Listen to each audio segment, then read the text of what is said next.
principle of the Constitution is popular sovereignty. Popular sovereignty means that the power comes from the people. This principle is important because the government cannot exist without the consent of the governed or the people. Our example of popular sovereignty is Chatfield school referendum. Each November, Chatfield voters got to vote on school updates. For example, in 2008, Chatfield voters got to vote on 2 questions. Do we want to build a new elementary school, and do we want to upgrade the current high school? Both questions on the referendum passed. This is an example of popular sovereignty because the people got the power in their government through voting. The second principle of the Constitution is limited government. Limited government means that the government can only do so much. This principle is important because people have rights that cannot be taken away. Our example of limited government is Roe v. Wade.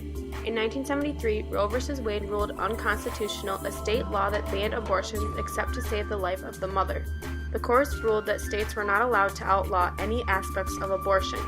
This is an example of limited government because Roe v. Wade allows women to have the right of choice. The third principle of the Constitution is separation of powers. Separation of powers means that the 3 branches of our government have to share all the powers equally. The principle is important because it prevents one branch of becoming too powerful. Our example of separation of powers is the NSA snooping in the phone lines. The National Security Agency was looking through phone data that they were not supposed to be. Congressmen said that would be a troubling overstep of executive authority on the legislature. This program likely violates our Fourth Amendment right to privacy and chills our First Amendment right to free association. As applied to members of Congress, it also raises grave separation of powers concerns for the executive branch to interfere with the private communications of the legislative branch without congressional knowledge. Therefore, this would be an example of lack of separation of powers because the executive branch overstepped the legislative branch. The fourth principle of the Constitution is checks and balances. Checks and balances is a system which allows the 3 branches to control each other's actions. This principle is important because it prevents having an unbalance of power between the branches. Our example of checks and balances is Arizona's anti-gay bill. According to CNN, Arizona's legislature passed a controversial bill that would allow business owners, as long as they assert their religious beliefs, to deny service to gay and lesbian customers. The bill passed by a 33-27 vote. It was then taken to the Arizona Governor Jan Brewer. She ended up vetoing the bill. This is an example of checks and balances because the House of Representatives in the legislative branch passed a bill, and then the Arizona governor, who would be part of the executive branch, vetoed the bill. The fifth principle of the Constitution is judicial review.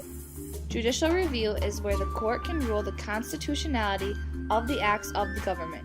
This principle is important because it allows the courts to have a say if our government takes something too far. Our example of judicial review is Brown v. Board of Education. This case said that segregated schools were unconstitutional. Schools were legally racially segregated by Plessy v. Ferguson in 1896. In 1954, Brown v. Board of Education stated that the racial segregation of children in public schools violated the Equal Protection Clause of the 14th Amendment.